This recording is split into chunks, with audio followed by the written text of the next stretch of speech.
All right, guys, thanks so much for joining us again today. This is the Spoiled Onions Film Review Podcast. My name is Joyo. And I'm Brandon.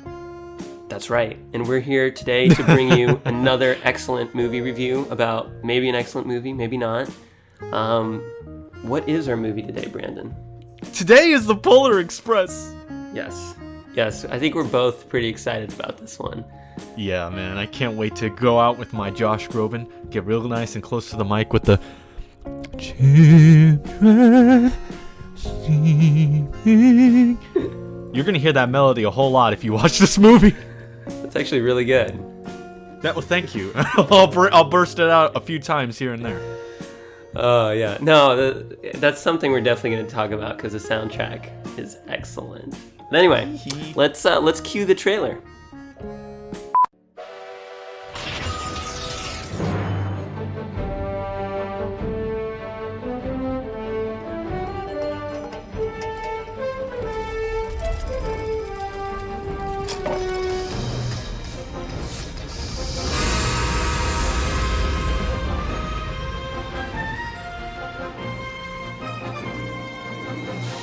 Well, you coming?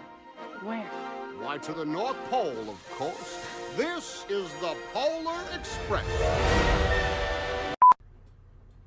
Children sleeping. But you don't hear the words until the very end of the credits there. You'll hear the nya, nya, nya, nya, just out of nowhere. Every time something really good happens or something very emotional happens. Mm-hmm. Mm-hmm. Yeah, that's true. It's effective. The thing is, I know a lot of people are like, oh, I hear that song so much throughout the thing. Okay, I get it.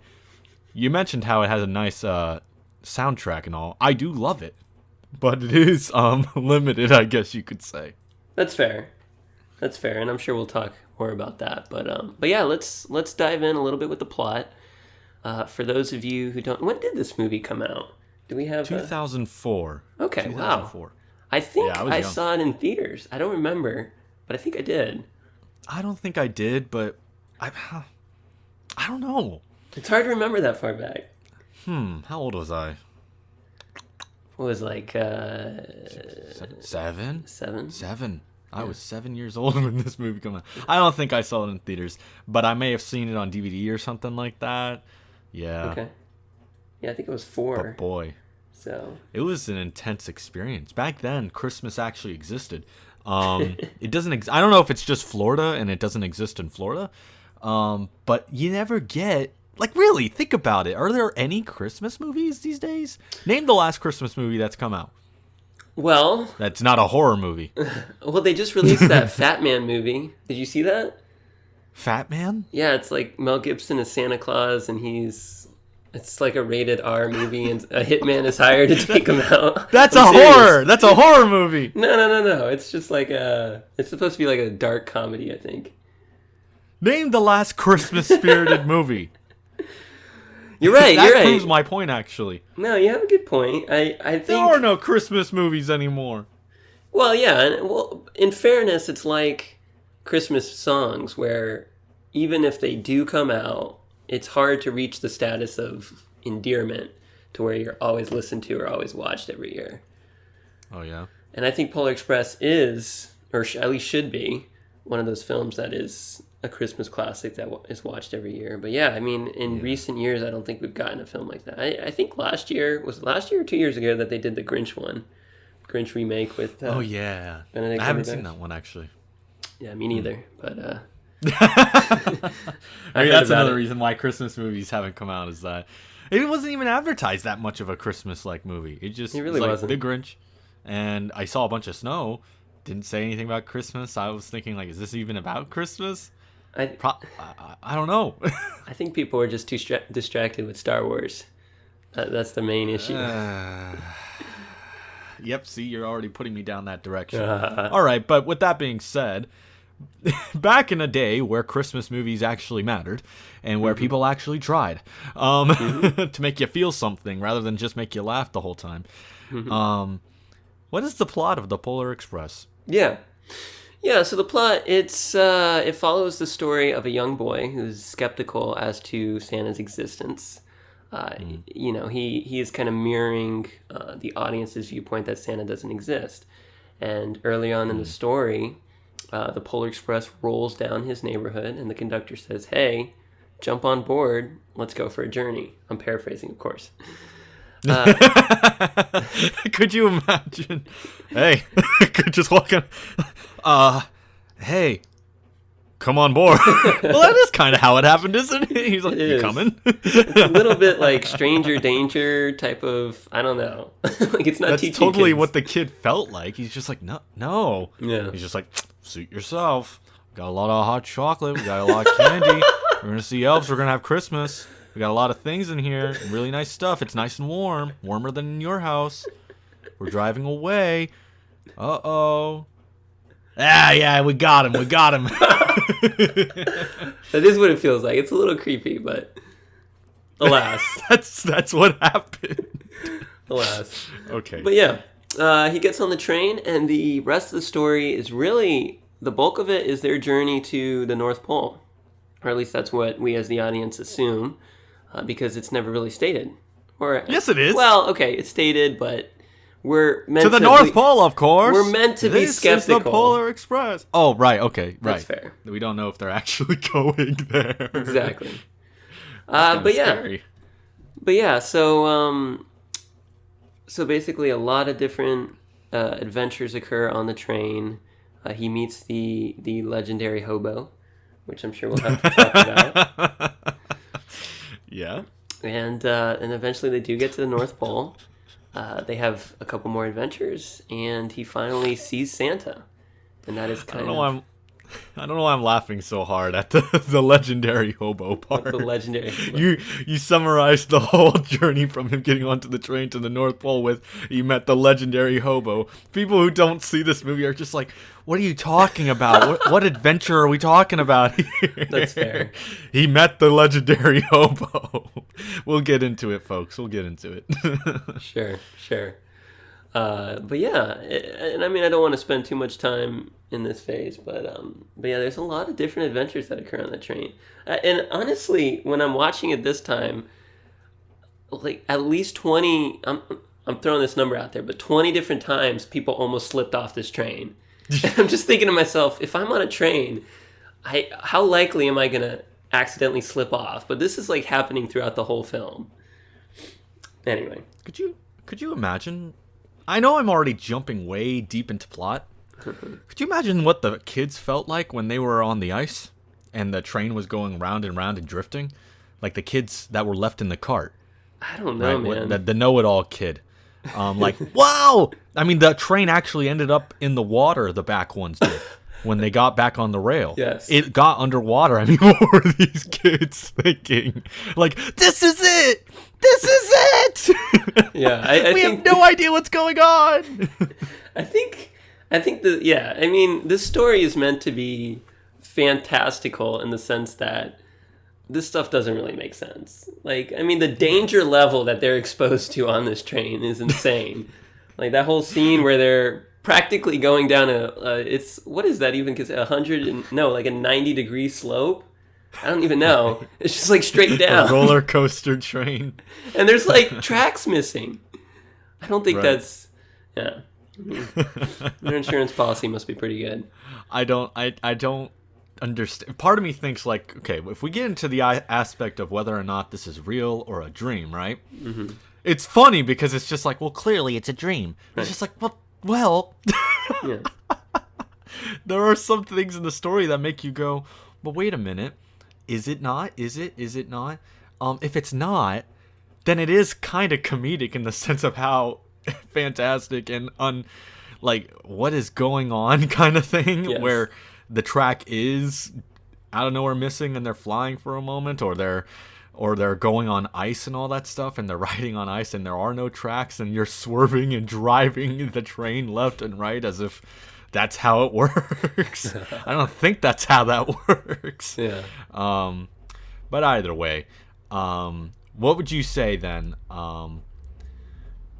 We might be getting already way into it, but I think that's the purpose of the plot in the film is that what do you think is the purpose of this film?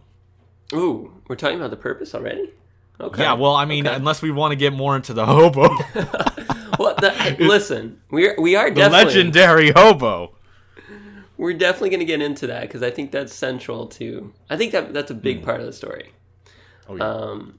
But yeah, let me wrap up the plot by saying, in the end, he does meet Santa, and Santa chooses the hero boy, as he's known, the protagonist, as the person who received the first gift of Christmas, and he chooses a bell from Santa's sleigh, which, as you learn in the scene preceding, can only be heard ringing by those who truly believe in Santa and the magic of Christmas, basically. And that concludes the movie. In the sense that he goes back home, the train leaves, and he still has this bell. And then I'm sure we're going to talk about the last couple minutes later, but basically the whole movie wraps up in saying, it's almost as if it's posing the question to the audience, do you believe in Christmas or not? And I think that's what makes it powerful. But we'll get into that. I don't want to get ahead of ourselves. But yeah, that's pretty Christmas much the plot. does not exist. It is a myth. Christmas is a myth. That doesn't happen. On the 25th, there's no 25th on my calendar. It's 24 and then 26. Okay. I don't believe in it. It's not real. That's like all these socks is an illusion. A trip that I'm having. Christmas is not real. Yeah, it's like when you're driving down the road and you're looking at the exits and they skip a number and you're like, what? Right. Huh? What? Wait, what happened? They dug up the last exit. Yeah. You know, I guess to be more specific, it's like, do you believe in the I guess if you're gonna, there's two ways you can approach this story, and we're actually getting into the purpose now. Should we hold off on that? Or should we? Well, let's dive talk in. About okay, We're I'm diving already in in it. because this is what I like about this is what makes this story mean something to someone like me, and why it is that it may be my favorite Christmas movie. I know for other people they don't like it. Sometimes I think it's creeped out or the music is repetitive. I don't know what it is that they don't like about the movie. That seems legitimate in my eyes. But the reason that I like this movie, it hits so close to home. All right. And I guess you can insert many different things in regards to belief and faith, whether it be theological or something as simple as the cheer of Christmas itself, like whether or not, like when it comes to holidays and allowing holidays to give one the happy spirit, and whether or not you believe in this idea that people can be good and whatnot. See, we're already jumping way into the deeper philosophical aspects of what this movie is about, but I think if you can look into it, and that's what I came into it this time, rewatching it, focused on is the whether it was the theological or the just general faith or belief in things that are not immediately apparent. And what is required to give into those things, and the benefits of willingly accepting some things even when it's not initially easy. Right. But you see that from the beginning to the end. There's so much there. I love how when the movie starts off, we just jump in. These are one of those films for where you don't even have a name for the characters. Yeah. They just are, and that's okay. It's okay that they don't have names, that the conductor is simply the conductor. The hero boy, the main character, is just hero boy, right? The know-it-all is just a know-it-all, right? And the hobo is the hobo, right? That's all there is, you know? Yeah. That may be all you need. Because what they're actually trying to do, I think, is put you in their position. The only one that actually has a name is Billy, funny enough, the poor boy. He has a name. Yeah, that's interesting. We have to talk more about that later, but go ahead. But from the start, the very first thing we see that the kid is conflicted with is whether or not Santa exists. And you see in him, I think, the desire to want to believe. And he talks about that with the hobo. There's so many good scenes in this film. Because you can place this upon many different things in life that we experience as humans, right? But what it is that we want to believe in and we hope is true. But we're not necessarily certain. And even as children, and I think this movie kind of presents that, we oftentimes are having to trust what it is our parents and the society is telling us when it comes to the description of reality. And we don't actually have much evidence to go off of other than that they've loved us and therefore I trust them.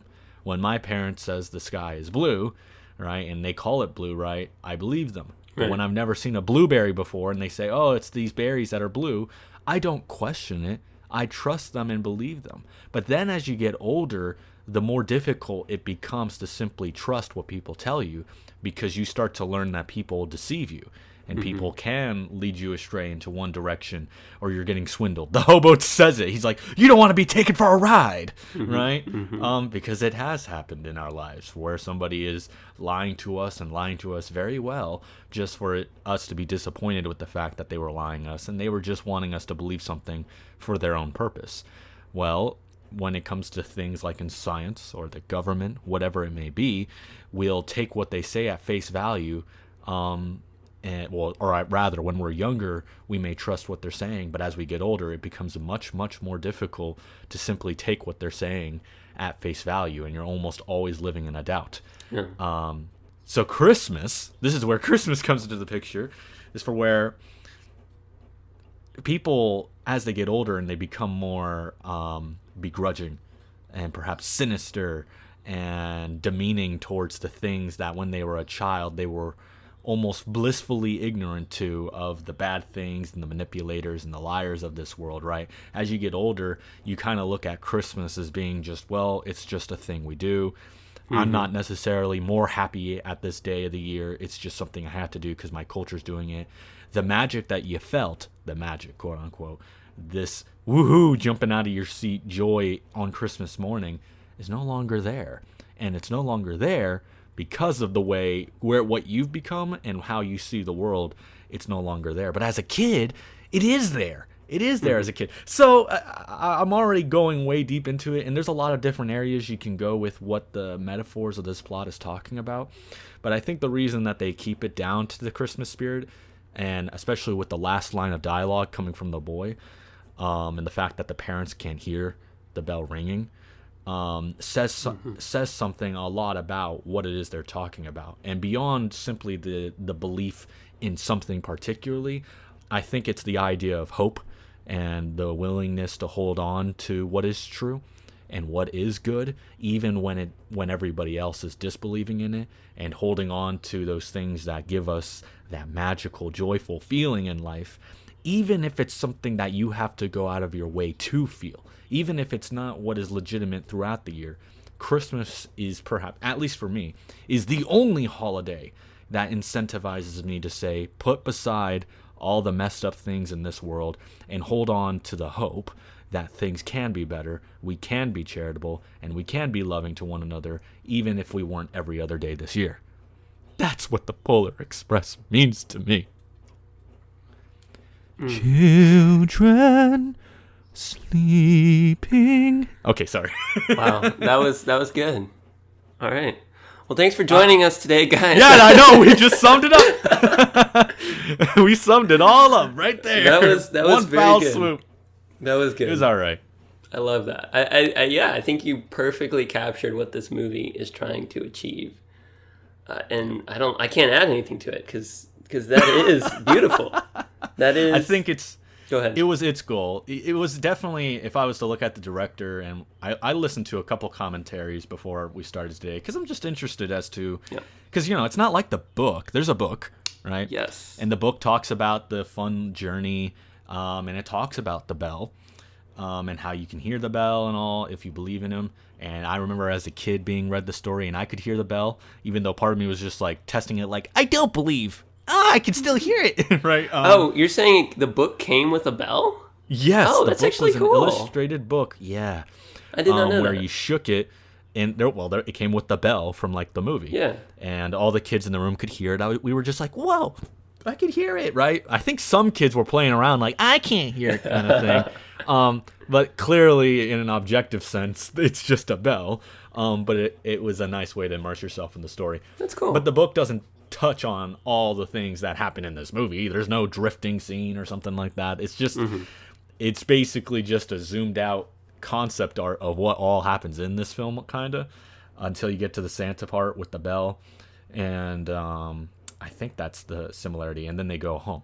I don't even think there's any sort of special thing beyond that. It was just a really, really well illustrated book from what I remember. Yes. But putting that aside, with you having that kind of book, that was a really best-selling Christmas book, you then say, I want to adapt this into a movie. What are we going to make it about? And I don't know. Like I said, this is why I think it's perhaps my favorite Christmas movie. If there's another Christmas movie that fully embodies why Christmas matters, even if you're not Christian and whatnot, or thinking about the literal origins of Christ Mass, right? Mm-hmm, right. That there's even in a secular worldview, a lot that goes along with the holiday of Christmas. So I think the Polar Express did a very specific job that, although you can apply the obvious theological ideas in there, that even without touching, and it doesn't touch on the theological ideas. It keeps it broad enough for where this can mean something for everybody. Yeah. That during the time of Christmas, what is it that we're feeling? Why is it that we feel it? And why is it that we care? And yeah, even the soundtrack, when you hear the soundtrack and then the Josh Groban rendition, the lyrics specifically talk about what the plot, or what you should say, the moral is trying to say, is that we were dreamers not so long ago, but one by one we all need to grow up, kind of thing. Yeah. When it seems the magic slipped away, we find it all again on Christmas Day. That's exactly that summary right there, saying how when we're kids, we're blissfully ignorant and hopeful, and we haven't been corrupted by the evil of this world, right? And Christmas is one of those holidays that we look back and can easily remember what it felt like to have that innocence and that joy. And I think that's why, even if people grow up in the sense of becoming bitter and putting aside these feelings, that on Christmas you can go back to those original feelings and have joy to the world, right? Yeah. Yeah, and I think that's what the directors were trying to do too. Well, let me touch on what you said about the book, because I didn't know there was an illustrated book, and I think that's an interesting point you alluded to there, in that making a movie based on an already existing property, most likely a book, isn't cut and dry. It's not, let me take exactly what this book is doing and put it on movie. In fact, when a lot of people point to really good books that have really bad movies made after them, it oftentimes the movie copies the book exactly, and it's not as effective. Or sometimes the movie totally reinvents what the book is saying, and it's way better than the book, which could arguably be the Polar Express. So I think, there are aspects that are the same, right? Everything that happens in the book happens in the movie. right. But they add a bunch so that it's actually a movie. Mm-hmm. Well, yeah, but I think it's the director's hand in saying, let's not be tied down by this book. Let's do something different. Especially since I think the art style is somewhat different, somewhat similar, but just the whole feel of the movie is different than a book. It's a movie, and I think he did a really good job. But what let's talk about. Go ahead. Oh, I'm sorry. Go ahead. What do you want to say? Oh, I was going to say, let's talk about Billy. Billy, the poor kid. well, hold on. Let me veto that, because Okay, vetoed. the audience is like, what?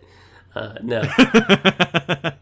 But anyway, yeah, I want to address the world building, because I think that'll lead into discussions such as Billy. But this world is so unique in how they craft it, and you feel that from the beginning. There is this reality to it, but nothing in this movie feels real. Nothing. Right. It feels dreamlike, and I don't even know if it can be clearly stated by the end if it was a dream or not. My opinion is that it's not a dream, but it feels like a dream, and I think that's, in that sense, it captures the magic of Christmas so perfectly. And you're like, well, how does it do that? And part of it is all these little things, like no one really has a name. Okay, that doesn't matter. Kind of like in a dream where you recognize faces, but you don't really fully flush out scenes and faces. And just even how things defy logic, like the way the train is navigating, the whole ice scene. the hobo. Everything just feels perfectly placed to make this world feel totally separated from the audience. And I think that's perfect that it's animated. And I mean, it's almost of necessity, needs to be, because as a kid you watch it and you just love the movie for the movie's sake, right? Yeah. You watch it and you're like, oh, this is awesome. But as an adult, what animated movies often tend to do, and what this movie does perfectly, is it takes you back to that feeling of being a kid watching an animated film. And it does that while also balancing a more realistic art direction, which really separates this film from a lot of other films. And I think in a sense, a lot of people point to the animation and say, it's creepy. I don't like it. It's disturbing. I was actually just watching it was a YouTube video where they were talking, I think it was like an Animators React type of video. And they were talking about it and how, I guess in the world of animation and visual effects, it's called the uncanny valley, where something looks too real to be cartoonish, but not real enough to be realistic. But I think that's what the director was going for, and I think it works so well. I thought the movie looks perfectly great. I think so too. But I get why somebody might say that, just because of exactly what you said there. How that I can understand that somebody might feel that way. Yeah, I just think it's so good. I don't know. It's hard for me to concede in any way because I thought it looked really good. I think the only things that were creepy when I was a little kid were the elves. Like, really? Why are their faces so? They look like 50-year-olds. But I think the puppets got me. That was what creeped me out. Oh yeah, the puppets. Yeah. But I never felt, even as a kid, even in theaters, because I don't even remember being in theaters. But if I was freaked out, I would remember that, because I think when I went on the Jurassic Park ride when I was 5, I remember every detail of that ride. But anyway, That's an aside. The point is, you know what makes me laugh? Go ahead. Let me just throw this in there. Tom Hanks, when you look up the cast for this, he's put down as Ebenezer Scrooge. Yes. Which was the puppet that the hobo was using. Like, man, he did a lot more than just that puppet. Oh, anyways. That's all they said on there? Really? Yeah. Well, that's weird. At least what it shows me here. It's weird. I'm like, surely you can summarize more than that. Well, it's Wikipedia, man. People don't know what they're doing on there. Yeah, I guess. But anyway, all that to say, without this feeling that the movie gives you through its world building, it wouldn't have any power whatsoever. And I think that is one of the major strengths of this film. Yeah. So yeah. I think the atmosphere. This is why I say you hardly get Christmas movies. Is there's more to a Christmas movie feeling wise than just snow, right? I think the sound and the environment gives off that the night of Christmas feeling. Yes. That even though it's been a long time since I've been surrounded by snow, where they travel to, and the way the inside of the train is set up, from the reds and all, and the blue, just the color therein. And then when you get to the North Pole, there's just so much to this movie in a weird way that's untapped. But that's the beauty of these standalone movies that really just care entirely and don't need to make a cinematic universe out of something. It's like you see the North Pole and you're like, that looks like what I guess the North Pole would be if the North Pole was real. Yeah. If the North Pole really existed, this is what it would look like. There would be a city of elves with their own culture, with their own shops, and this is what I guess it looks like when they're setting up the bag. I remember seeing that as a kid. Yeah. And thinking, right, like, like the girl said at the beginning of the film, was like, if Santa was going around the world, he'd have to go faster than the speed of light. And the father's just like, oh, well, I mean, hey. That's basically what he says. And then when we finally get to Santa and all that, as a kid, I'm starting to think, like, I haven't thought big enough. That's what I said to myself when I still didn't know Santa didn't exist. I was unsure, right? I was like 8. And I didn't know, and everybody kept saying he exists, right? So I'm like, well, how's he possible, right? But I see the movie, and I realized I wasn't thinking big enough. I always think of that little bag in the back of the sleigh. Look at this! Look at what we've done! And then you think, well, how's he going to go fast enough? to go around the world, and he's like, ho ho, yeah, and he just disappears, and boom, like as if he really did go the speed of light out of nowhere. Like, I'm not thinking magical enough. Yeah. I don't know how Santa does it, but you know what? He does it. Yeah. Well, it's so, the visuals in this movie are so visceral. Like, I think of one shot where it's like a zoomed out shot, and it's the boy traveling across the roof of the train, and the snow's beating, and you can barely see, and it's just so beautiful, and you can just feel the cold, you feel the snow, you feel everything in this movie so excellently. You gotta watch this when it's cold out. Oh yeah, open the window right now. Yes. Oh, that's gonna feel nice. You can really get the 4D experience. Nice. Yes, not in Florida, sadly. Drink hot chocolate during the hot chocolate scene, and then immediately dump it out if you're not fast enough if the scene's over. Oh yeah. That sounds nice. It's so well shot. Actually, let me look at my notes here, because I thought I had other shots, but anyway, if you just look at the cinematography of the film, it's so well handled. And I think cinematography in this film goes hand in hand with pacing. One of the most beautiful shots of the film that's often referenced is the shot where the boy first meets the conductor. It's like a wide shot. You have the snow, you have like the soft blue glow of the nighttime sky. Then you have the train, huge, dominating the frame. And then you just have this conductor looking down at this boy who's looking up at him. And it just almost looks like they ripped visuals right out of an illustrated book. It's totally CG 3D animation, so it's not like they're drawing these out. And yet it feels drawn out. It feels like every frame is so meticulously composed. Yeah. And I think that goes hand in hand with pacing, right? You have the beginning of the movie is very slow, and then the train speeds in and you speed up. And then you have the slow encounter with the conductor, and then it speeds up again. Then you have the slow interaction with the other children, then the hot chocolate scene. And it's just such a perfect way to time this movie out between these moments of soft reflection and then these really high-speed, crazy moments that it further kind of lulls you into this dream sense by like beat, beat, beat, beat. And it's very in contrast to Mortal Engines, which we talked about. And how it had no pacing, which really took you out of the film, and I think this film does it excellently.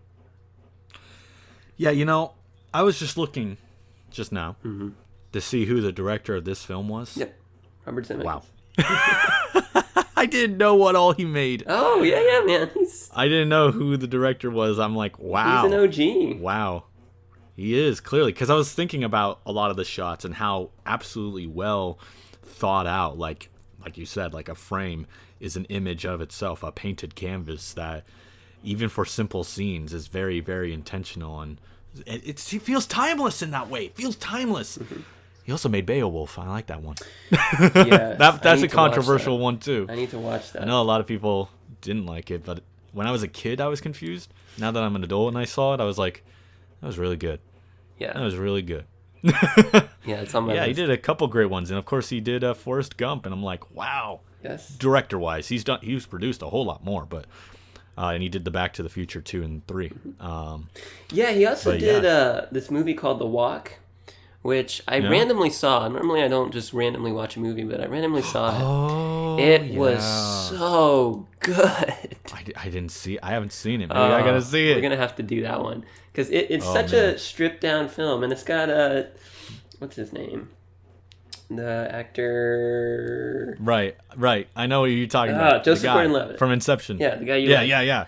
And it's just really, I don't want to start reviewing that movie, but I'll just say it's good. So this guy knows what he's doing.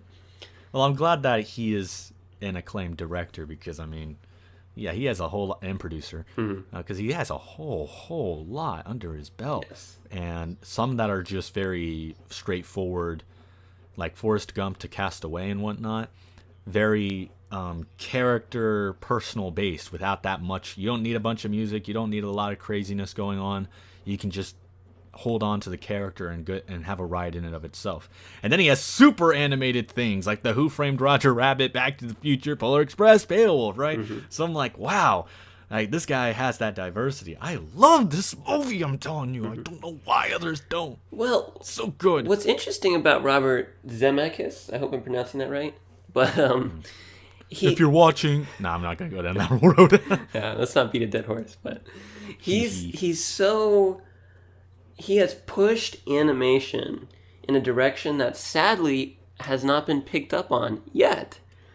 Yeah. You know, we talk about Back to the Future was groundbreaking in visual effects at the time, but that's visual effects.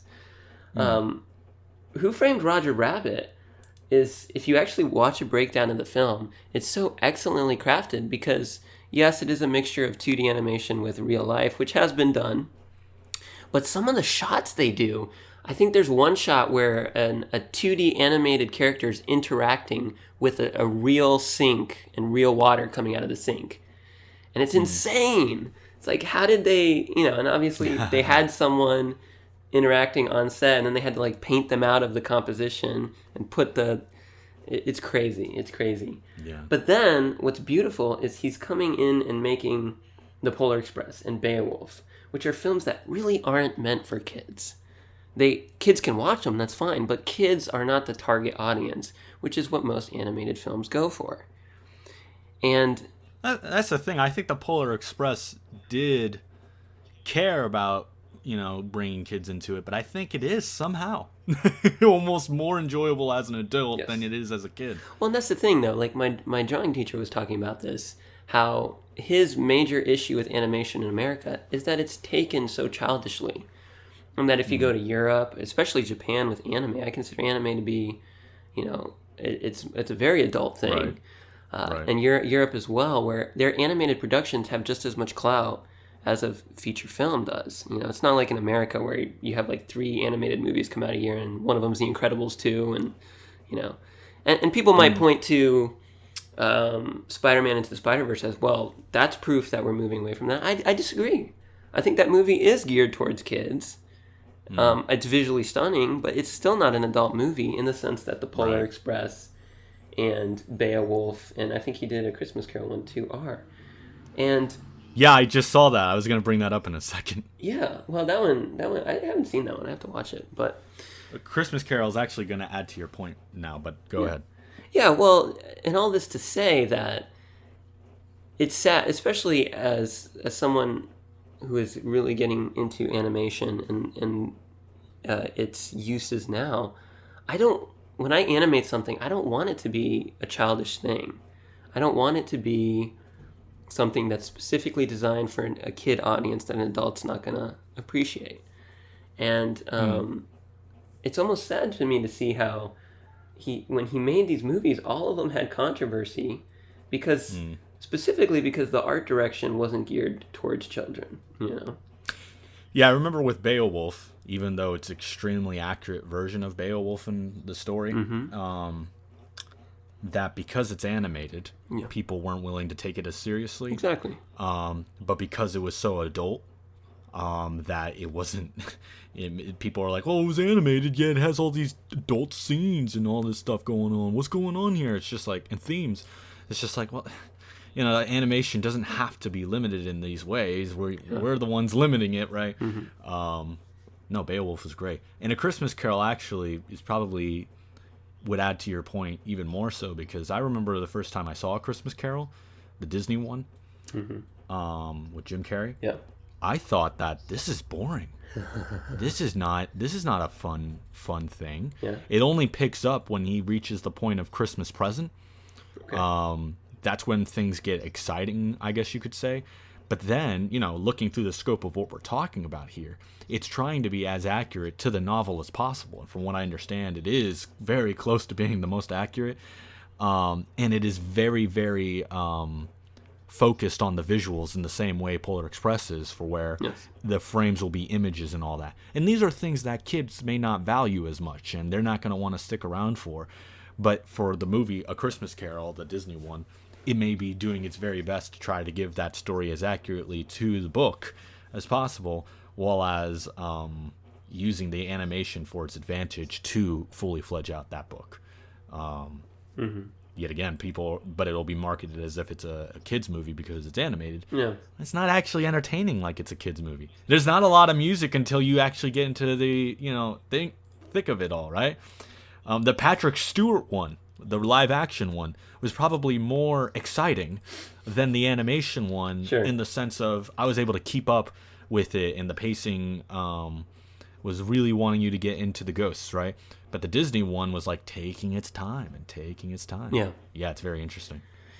Yeah, it's just sad, and it doesn't make a lot of sense to me. And I'm hoping we're moving more in a direction where animation is going to be taken, taken seriously. Is kind of what we've been saying, and it's a trope that if something's animated, it's for kids, and it's something even I avoid a lot of animated films for that reason. They're often directed towards kids. I think even Pixar has changed a lot in that their movies aren't as palatable to an adult audience. I can go back and watch... It was more palatable for adults back in the day. Yeah. Well, yeah, I can go back and watch Finding Nemo and... Exactly. And Cars and Ratatouille, and they're so enjoyable to me now. Yeah. I don't know if that's the same. And I mean, I haven't seen many Pixar movies, but even Big Hero 6, right. I loved it.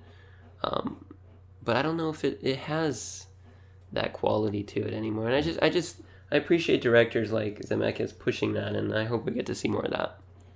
I don't know if we will. Well, I think Hollywood in America is worse than Hollywood everywhere else, for where fair. They're going to do whatever makes them the most money possible as soon as possible. I mean, why would they not? This is about, for the producers and the presidents of these film companies, this is 100% of the reason of why we do this. We're not doing this for the art, right? We have you want that, go to your local film festival, right? We're here to make money. Well, that's the thing, though. It's the whole idea of you're too scared to take a risk that might actually make you a whole lot more money, If you can crack the puzzle of how to make an animated film that is really adult themed, but everyone loves it, I'm sure that would make a ton of money, and I'm sure people would start going to films like that. But instead they're taking risks on movies like Mortal Engines, which just suck. It's like, what are you guys thinking? Yeah, completely the opposite of what Polar Express is in almost every way. Yeah. Oh man, I didn't even think about that. I forgot about those things. I forgot about Mortal Engines. My mind was protecting me. I guess okay, so we talked about how its impact and why we like the style, the filmmaking style that it is.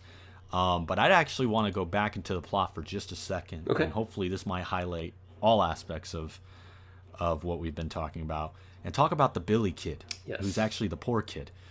God, yes. One of these. Dude, I didn't realize that till watching this movie, and it clicked. I'm like, this kid is poor. That's why he's doing all this. No, I didn't click for me until like 2 nights ago when I sat down and watched this. I'm Holy like, cow! You didn't know? My gosh! Now I realize why he's I always so knew, rejected ever since I was a kid. It never processed for me. That's crazy. He kind of said it. He's saying it. I know. Well, okay. I'd argue that it's not. He's not like saying I'm poor. He's not screaming it. But yeah, obviously now I can catch on to that. But as a kid, it didn't even. I don't know. I just never got that. Anyway, sorry. Go ahead. It blew my mind. Oh man, that's messed up. Yeah. Well, I like his side of the story too, because I think there's almost a character for every person in the audience, including the hobo, which we'll talk about for a second. The conductor seems to be like the regular adult who's not a Scrooge. The conductor is kind of like, let me orchestrate the cheer for all these other people, right? Yep. And bring them to that position of Christmas cheer, right? That's kind of that adult figure in all this, right? Mm-hmm. The poor kid is like a poor kid who grows up and never really got the real Christmas experience because their parents didn't give them gifts. And they didn't really do anything on Christmas. And as he sang in the song, right? All the things I heard about, but never really seen. Yeah. Yeah. Sorry. That's good. It's kind of messed up, but... No, that's good. But in his sense, it's just like, what do you mean Christmas spirit, right? That's never happened to me. I don't know what that is. I hear about it. I see it down the street. That's not what my family does. That's not what's happened to me. We don't celebrate Christmas because we can't afford Christmas, right? And what I really love, though, there's so much, meaning behind it. And frankly, I'll just compel the audience to have to see the obvious, morals that are trying to be said in these scenes. But when he sees the gift coming down, the present that he wants to have, he's like, "That's my name!" And he goes and chases it and leads them all the way to the end, in which he's not willing to let go of it. That he's in fact being dragged down from the gift, and he's going to get sunk into the sack while his friends are trying to pull him out, and he's so possessive over it that he won't even let it go. And then the elf says to him, "Hey, give that back. We're going to get it to you Christmas morning." He's like, He's just like, "Well, it's in safe hands. We'll have it to you. Trust me," kind of thing. And he's just like, do I let go of this gift? This is perhaps his first gift of Christmas and all that. Does he really want to trust them that they're actually going to get it to him, right? There's a big moral in there, right? Yeah. This idea of waiting for the gifts in life and not having to cling on to things under the wrong context at the wrong time, right? Like let's say somebody who rushes into a relationship early on in life and wants to cement and force a deep relationship with someone, right? Even though it's not your timing. You're not, this isn't your time to be in a relationship. Right. Yet you're trying to force it there. Don't you trust, all right, either theologically, do you trust God that he's going to bring these things for you, right? Or do you trust your peers and your friends and the country, whoever, that these things will eventually work out as long as you do the right thing? And that's something that, it goes into that belief, which is what the story's about, that trusting and the faith that things can be good and can work out. So when the kid is brought home and he runs outside and shows that the gift did arrive, you even see it in the main character. He's like, "That is amazing." He says it twice. Yeah. That is amazing. Yeah. Right? Yeah. This idea that it actually does come through, that he gave it up, but it did actually return to him in the end, and he was able to feel the joy of it in its right timing. In its proper place. Then he gets home and the gifts are not at his house yet. Yeah. And it's like, oh no, where are my gifts? Is it all just a dream? Is it even real? Right? And even the one thing that he wanted, he didn't have, it was left behind, but he wakes up the next morning and he's assuming everything's a dream. The audience is like, "Oh, it's just a dream." And then and then the gift is there, the bell, and he can hear it, right? The real gift of Christmas The real gift of Christmas. Well, It's not the gifts. Wait, hold on. Go ahead. Sorry. Stop. The real gift of Christmas is not the gifts. Or rather, the gifts of material gifts. But the gifts of believing in the better. In the betterment of ourselves and true goodness. All right, that's it. That was good. All right, guys, thanks so much for joining us. No. But I love... You're so right, because we don't even see what that gift is, right? Right. Like, it's this massive thing, and we're like, "Oh, man, that's so awesome." And as a kid, that always bugged me, because I'm like, why? Well, I want to know what he got. What did he always want? Right. It's horrible. But it doesn't matter, because that's not what's important. Right. And it's just so good. Put anything in there as a kid. Put whatever you think in there. That's not the point. It's that it is a gift, and one that can be valued. I'm a sick man, Joseph. Oh yeah. I always laugh when I think about that scene, because I was telling my friends literally the other week, saying like, what if he goes, that poor kid, he goes ahead and he opens the box that Christmas morning. He's like, "Finally, I get to open the present." He opens it up. What if it's just one sock? Oh my gosh. What if it's just one sock laying a dirty sock laying at the bottom of the hobo sock? Yes, even better. The hobo socks with the hole in it. He's just plot staring twist. Blankly. That's the Merry Christmas. End credit scene. That's the post-credit scene. It's so sick. I'm messed up in the head. It's just like, oh man, a pair of underwear. But listen, on such a big box. Listen, why do you think he's the only one with a name? Because I honestly don't have a hypothesis for that. I wonder. I ought to go through the cast and crew Mm-hmm. and see. It may be because they're really, to the director or writer, producer, whoever, there may be somebody that they know named Billy. Yeah, well, maybe. Or it's whenever they said who's the name for on the present, they had to find out a way to identify it for the kid. And so when they said it says Billy, he's like, that's my name. That's the only way you can move forward with the scene, with him assuming that gift is actually his. Yeah. That is probably the most logical reason. Well, but they had the address. They could have just said, I don't know. I think there's a reason, but maybe we might not know that. So Billy. Why would it be Billy? Anyway, let's talk about the hobo. I think he's like my favorite character, the legendary hobo man. Yep. Yeah, I mean, it's like a recurring character, Right. And an important character, I think. Man, I don't even know how to wrap my head around it. I think if I could You're say... wrong. You're wrong. Not important. No! Irrelevant. No, I will argue that to the ground, because I think the hobo's position in the story is essential. Yeah. Now, how it's essential... No, you got it. Go ahead. No, I'm thinking. Santa is not introduced in this film until the end. So I think the hobo serves as a supernatural... and he even says, I am the king of the North Pole. The antithesis? Yeah, well, maybe. But I'm thinking it's more in line with A Christmas Carol. A little more complicated. Yeah. Where, like, he is the spirit of Christmas, Mm. And you're like, well, why would they pick a hobo? I don't know. It's an interesting choice, and I can't even flesh it out fully on this podcast. This is where we get a little theoretical, because... It is, yeah. I have a theory as to who these people are and what they're supposed to represent, between the conductor, Santa Claus, the boy's father, and that guy. And even though they're all played by Tom Hanks voices the four: Santa Claus, very talented, the father, hobo, conductor. Those are his voices. Everybody else is somebody else's voice, even if they're acted by Tom Hanks. We gotta get into that too. Yeah. And they all look similar to Tom Hanks too, but especially the conductor, and especially the father. The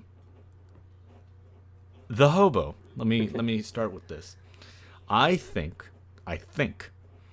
the hobo represents the person who has given up on although they had at one point the spirit of Christmas. They look back at it as being in a what's the word? A cynical? What's cynical, the word? Yeah. A pessimistic view on it, right? And find joys outside of the Christmas, right? Like they don't allow themselves to get disappointed. And let me explain why I think that's the case, right? Because I think he's helpful for the main character for specific reasons, right? And he's not necessarily a bad guy. He's not a bad guy. But I think he's supposed to represent the hopeless nature of a person who didn't actually hold on to the Christmas spirit. When we first meet him, right? Looking for a girl, aren't we all? That's awesome. But he is saying like, I'm the king of the North Pole kind of thing, right? Yeah. And he gets the free rides, all that stuff. He's just loathing. He's kind of living. He's just living for the life, right? And the boys are like, but isn't Santa the king? He's just like, Santa? You mean this guy? And he pulls out the hat. Ho, ho, ho, ho, ho. And he's mocking it, kind of. Yeah. He really is. He's mocking it. And he's just like, while on the subject, he doesn't even really say whether or not he is. He just goes, while on the subject, what is your take on the big man? Right? And I hate to go there with it, but I think it's kind of explicit. It's almost theological in the sense, right? When it comes to any sort of belief in something that you haven't figured out yourself, right? That you're just taking on belief from others, right? What others have told you to believe, and you haven't come down with the evidence yourself. Here's a guy saying like, well, what's your take on the big man? And the boy's like, well, I want to believe, but And he starts speaking for him immediately. He's like, you don't want to be swindled. You don't want to be taken for a ride, made to be look like a chump kind of thing. taken advantage of, which is exactly the point for all of us. It's just like, I want to believe in a lot of things, but I don't want to be manipulated by others in the midst of my, my naivety, or because I wasn't able to figure out enough. I don't want to just believe off of a little bit. I need more. I don't want to be swindled. Right. I don't want to be a joke. And the man then packs up everything, and he's all like, turns to him, he's like, seeing is believing. Am I right? And he's just like, the kid's like, well, what about this train?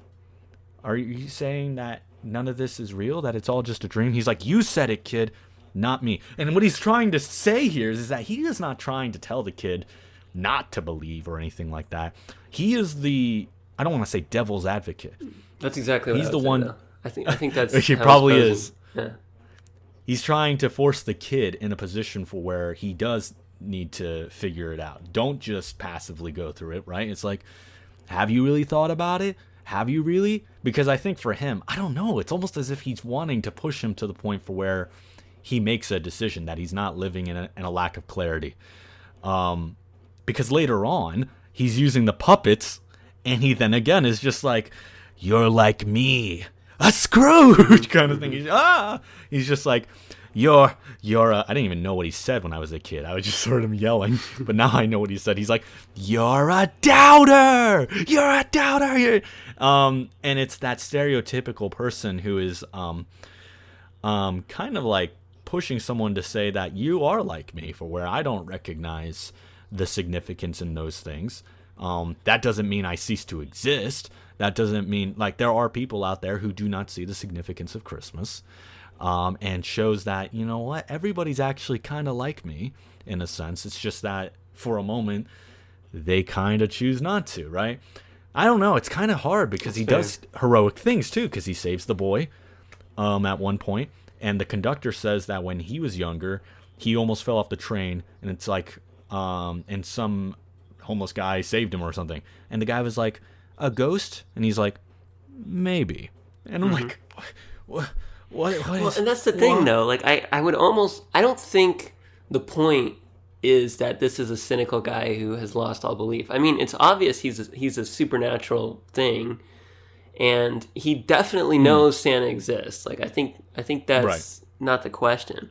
So I think his function is almost as a parental, in the sense that, because most parents want to, they want to teach their kids a certain way of thinking, and that's how they think. And when kids start to question that in their adolescence, you always have the parent-kid fights. But I think this guy is supposed to function in a parental sense as, I am going to push you to think for yourself, which is awesome. Like, that didn't even occur to me until you started, you're talking about it. I think as I think about it more, I think he is probably, even though it's not the standard, he's trying to parent the boy like a devil's advocate, not because he actually opposes Santa. I don't think he thinks bad, and he's clearly willing to help the boy in all these areas and save the conductor, all that stuff.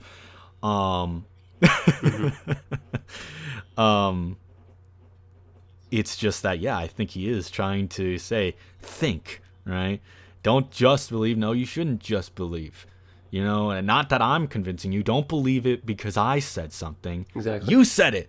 You said it, exactly. Kid, right? You're like, ooh. Yeah. Interesting. That's good. I always liked the hobo. The hobo was my favorite. I think he's probably the most complex, honestly, because I actually do not know. There's some ideas of what I think he might be, even to the lore of what's happening in the story. Because we're talking about, is it a dream or is it not? By what the story shows, objectively what happens on screen, right, it would imply that it's both. Right. It's that it happened, but it didn't happen in the realm of reality that we experience it. But enough for where he ended up having the gift in the real world. Yep. But not enough for where the marbles in his jacket were still there and there was a new, bigger hole, right? It's like it happened somehow without him having to have left anywhere. Like as if there's a dream world or something that connected the minds and somehow Santa knew what to bring, right? It's weird like that. And that's why things operate outside of the laws of nature and trains and all that. And yet some things are real and some things are not real. And it's allowed to be mysterious. We don't need to think too deeply. But with it comes like, what in the world is a ghost spirit? If this is all mythical anyways, why is it relevant that he's a ghost spirit thing? And I think the idea is that he probably died.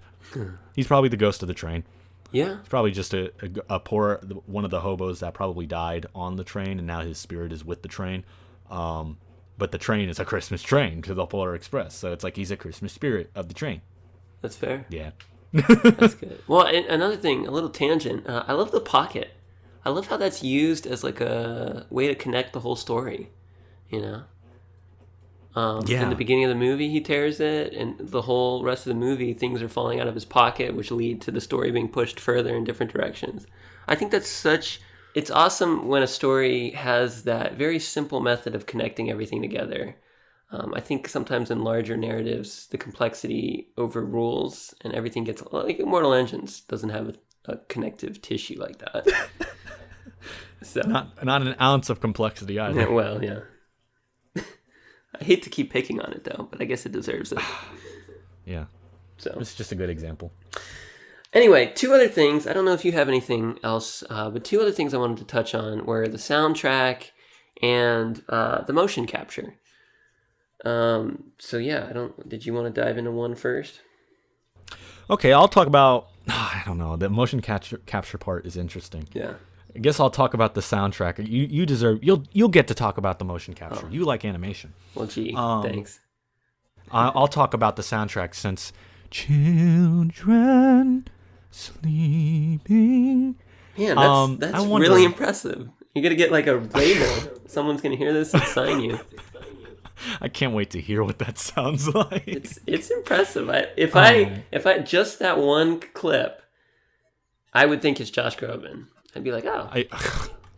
I'm gonna look up who wrote this music. Hold on a second. All right. I think it was like I don't remember. I vaguely remember reading it was a well-known sound. What do you call it? Composer. Yeah. It's really while you look that up, I'll just say this. It may be redundant, but it has the quality of every good soundtrack, which is when you hear it, A, you immediately feel something, and B, you immediately recognize it. That's the same like the Indiana Jones soundtrack, Star Wars. It has these compositions, these way of presenting the music where it's instantly memorable, which is excellent work. Yeah, I agree. The moment I even hear the one note with the combined instruments, right? Then I already know where it's from. I know what it is. You can't do that with a lot of other movies. Like in Marvel, you can't do it. Unless you're talking about Avengers, the Avengers main theme. But, I also wanted to say this as a completely side note. You go ahead and listen to this soundtrack and then go to the Elf soundtrack. The one with, what is it, Will Ferrell? Yeah. Elf movie. And they copied it. They Really? copied it and put it into a different key and used different instruments. I'll play the clip. Play the clip. Okay. That's right. Giving you some extra work there. We'll insert an Elf clip right here. Hey guys, Joyo here. So I went ahead and fact-checked Brandon's claim about Elf copying the Polar Express soundtrack. And it turns out that Elf actually came out in 2003, while the Polar Express came out in 2004. Which means that, if anything, it was the Polar Express who copied Elf. Still, if you do listen to the soundtracks, while there are some similarities, they're different enough that no blame needs to be cast.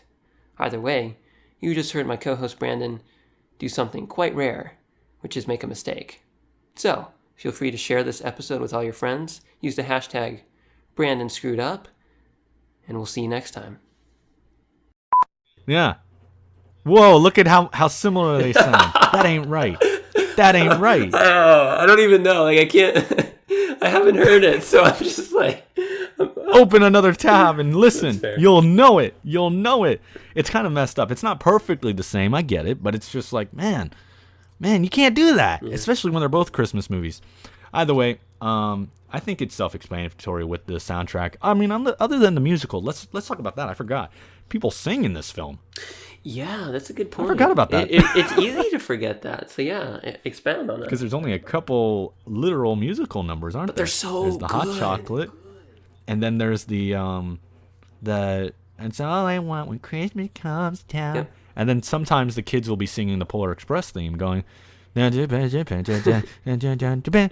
do not know the words to the song of the Polar Express." All right, so there's that. And then there's just the main theme from what I remember. So yeah, just one of those movies again where there's just a couple of songs where people are singing out of nowhere and we don't even think twice about it. Everybody loves that Hot Chocolate song. I think it's okay. I liked it when I was a kid, but I liked it when I was a kid because I liked the movie. But now that I'm older, it's just like there's nothing to it. Hey, so there's nothing to it. Interestingly enough, this guy also did the soundtrack for the Avengers. Coincidentally. Really? Wait, Alan? Yeah, Alan he Silvestri? does. He did a lot of. He did Captain America, Avengers 2, all the Avengers movies actually. No way. Yeah. Oh wait, please tell me you're joking. He didn't do Age of Ultron, but he did all the other ones. Hold on. That's crazy. What? What a coincidence. What? Well, and even then, that is ridiculous. I would say the Avengers theme song is memorable. Yeah, the main theme song, yeah. And I liked some stuff from Endgame too. Mm-hmm. Those were really good. How? I'm looking through his material now. Sorry, everybody who's listening to On the Other Side, but holy cow. Yeah. Okay. Even the Captain America theme song, like it's not necessarily memorable, but I thought it was really well done. I guess I don't know. Wow. What the irony, because I just said how I know. Yeah, you play a couple notes here and I notice, but in other movies like the Marvel movies I don't notice, right? And I don't hear it. But then I also said that I recognize the Avengers main theme, and well, there you go. So it all works out. Wow. What a coincidence. You know what? I guess he just didn't care some days. What? Well, he wanted to go home when he went on the Avengers project. He was a one-hit wonder. The Avengers Initiative. What? Okay, talk about the animation, man. Okay. Yeah, so, well, I'm just going to mention the motion capture. The animation, well, actually, to be honest, it's 2004 when this comes out, right? 3D animation was still... Which means they started at 2002. Yeah, exactly. And 3D animation was still new. I think the first major film to incorporate it was Toy Story, which was 99, I believe. Like fully rendered scenes, right? Yeah. I think, well, yeah. I mean, the first fully 3D animated film was Toy Story, I believe. So, I mean, it was developed to a point, and it was good enough, but it was very, what's the word?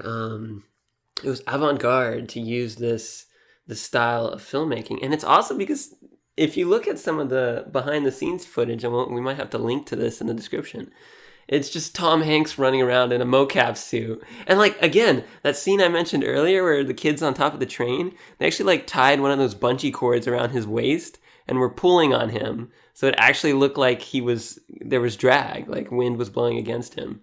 It's awesome. Some of it seems unnecessary, but they really wanted him to do the whole thing, huh? Yeah, I think he did. He didn't do every character, obviously, but every character he voiced, he did the motion capture for, and I think he did a couple. Well, he did the boy. He did the kid. Yeah, he did the kid. Yeah, it's impressive. That's funny. It's so well done, and I think you get real expressions from motion capture, right? This isn't, and that's I think another part of why people are just maybe a little disturbed by it, because it's very realistic facial expressions, right?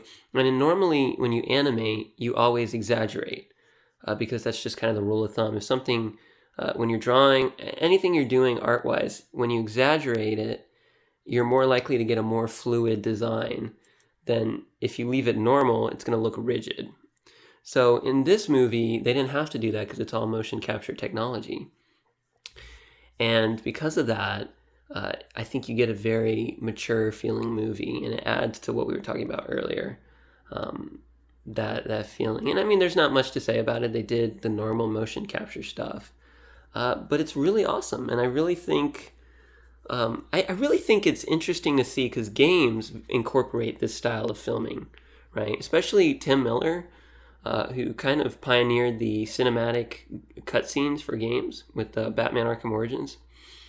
And it's just, it's basically filming motion capture people and then animating the entire scene with their motion.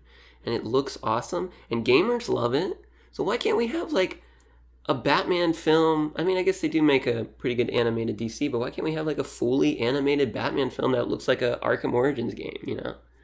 It's possible. Because you want it, and that's enough for them to say. Because I want. We hate you. We hate you. You need to suffer. You'll be 70 before you get something decent. We will not move forward in society. Oh, I gotta cut that out. It's Christmas. I've lost hope. I need to rewatch the movie. Yes, don't lose hope. Yeah, I'm sorry. Can I make one other side comment? Yeah, go for it.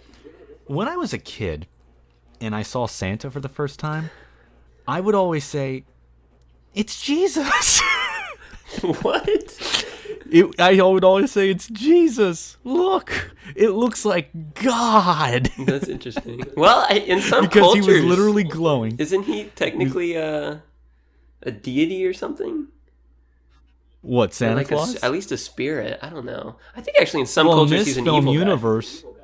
In this universe, I'd say he is not like that of a god, right? But he is a very mystical figure at the very least. A powerful being. I don't even know what that might mean. He's literally glowing, okay? He's glowing. It's true. And his voice is like, "Now as for the first present of Christmas, oh, how about this boy right here?" and he's like 4 feet taller than the conductor. Yeah. It's just like, what is this monster of a... He is like a god. Do that again. Please do that again. And as for the first gift of Christmas, No, don't laugh. how about and as for the first gift of Christmas, how about this boy right here? Oh my goodness, dude. You were so good. Oh, come on. Voice actor. Mike, crying out loud. I'm going to be Santa in the Polar Express, too. Oh, wow. man. That was And really he had a impressive. rainbow whip. He had a rainbow whip and everything. He is I think that's the thing. I think if there's any Santa, he is clearly the definitive Santa, too, because he looks like the king of all mall Santas. He is the mall Santa. Interesting. What was that you were saying, boy? Oh, thank you.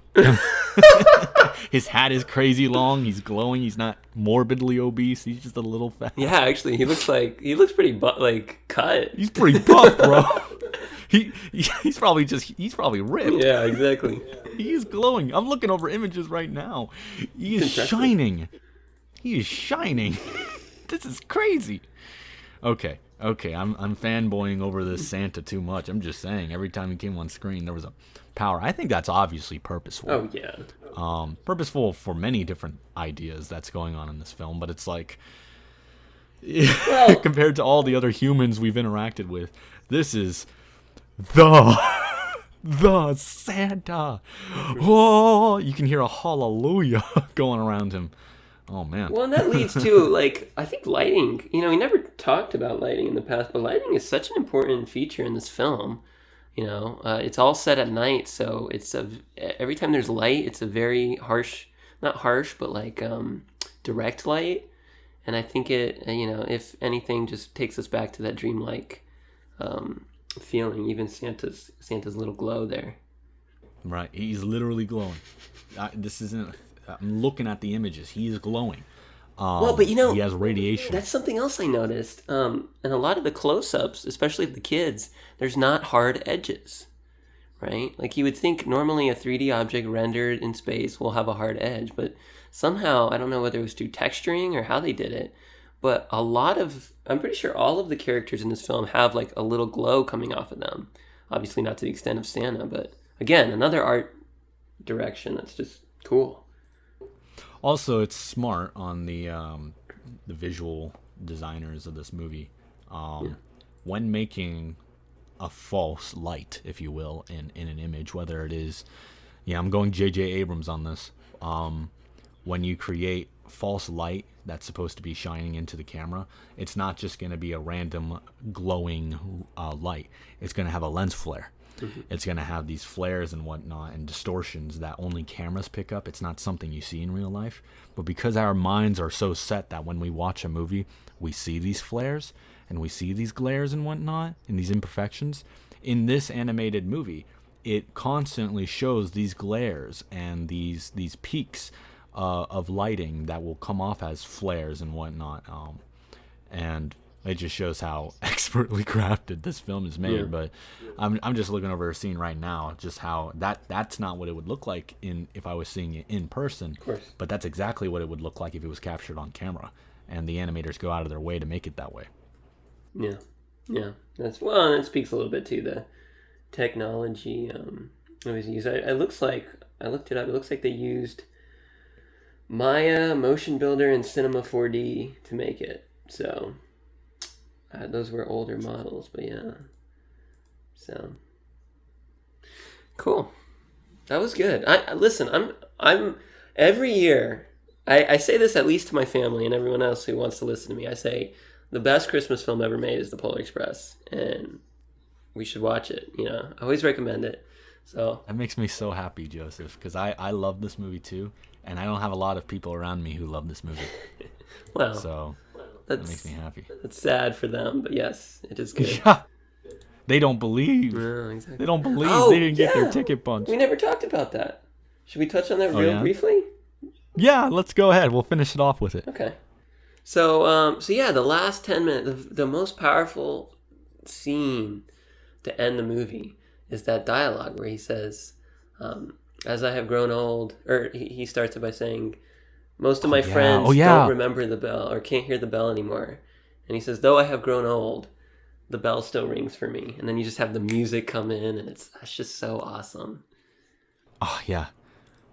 Children. No, that's right. One of the last thing the conductor says to him, what was it? It was that's the thing about trains. It's not about where it's going.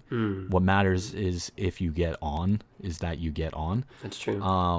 And I think what's trying to be said there, especially if you get into, the theological implication, but bringing it to, that the film represents these things in more of a Christmas-oriented thing. I think what it's saying is that it's not about whether or not these things, you may get disappointed. It's not about whether or not, you put in the effort to give into the Christmas spirit and give into this attitude and that it amount to nothing. That's not the point. Yeah. The point isn't the outcome. The point is that you try. The point is that you bother in the first place, because that's what it's about. It's not about, the goal of Christmas is to not say that now the world is going to be a happy place no matter what because we put in this attitude. No. The point is that Christmas, in its journey, in its train ride, right, that we bother even putting in the effort. And that's something of a testament to ourselves as people, that we'd even bother. It's quite beautiful. Yeah. No, that's good. That's good. Well, anyway, I give it 100. I'm unashamed 100%. I give it a 100 too. Oh 100. Goodness. 100. Our first 100 film. 100. Yeah. 200. Make it 150. Yeah. I don't think there's anything they could have done better in this film. Yeah. I don't literally. I might be. Maybe I'm fanboying too much over it. It's just that, frankly, if I'm going to make the statement that this is the best Christmas movie ever made, then, yeah, 100. That's a good point. In and of itself, and its goals, and what it's trying to do and all that, 100. This is a standard for this type of film. So it's like, yeah, I got to be nice. 100. Yeah, it deserves 100. All right. Certified Passion. Fresh onions. Fresh onion. That's the freshest onion ever. Making you me cut cry. that onion. you look at that onion, you cry. That's how fresh it is. That's good stuff. Fresh. All right. Well, Cool. Thank you for joining us on the Spoiled Onion Show, or maybe we should call it the Fresh Onion Show, because that was a fresh onion right there. That's true. I'm Brandon. Yep, and I'm Joyo. And feel free to, if you're watching this on YouTube, feel free to give us a like and give us a comment. Tell us if you think this was the best Christmas film ever, or if not, what is your favorite Christmas film? Tell us what you thought about the animation, or just... I like how you say, what's your favorite Christmas film, and not simply why you think it's why you think it's not. It's just like, if you don't think it's the best one, well, tell us what you think the best one is. Yeah, we want to know. Tell us if you don't think it's the best one, tell us why you're wrong. And Well, listen, I didn't say if you don't think it's the best one, tell us what you think the best one is. I said just tell us what your favorite is. It's not going to be the Yeah. best one, but we'll respect your opinion. Right. Right. We'll respect your right to be wrong. Yeah. Oh, Cue gosh. the credits. All right, guys. Well, Merry Christmas, and thank you for joining us. Sleeping, snow is softly falling. Dreams are calling like bells in the distance.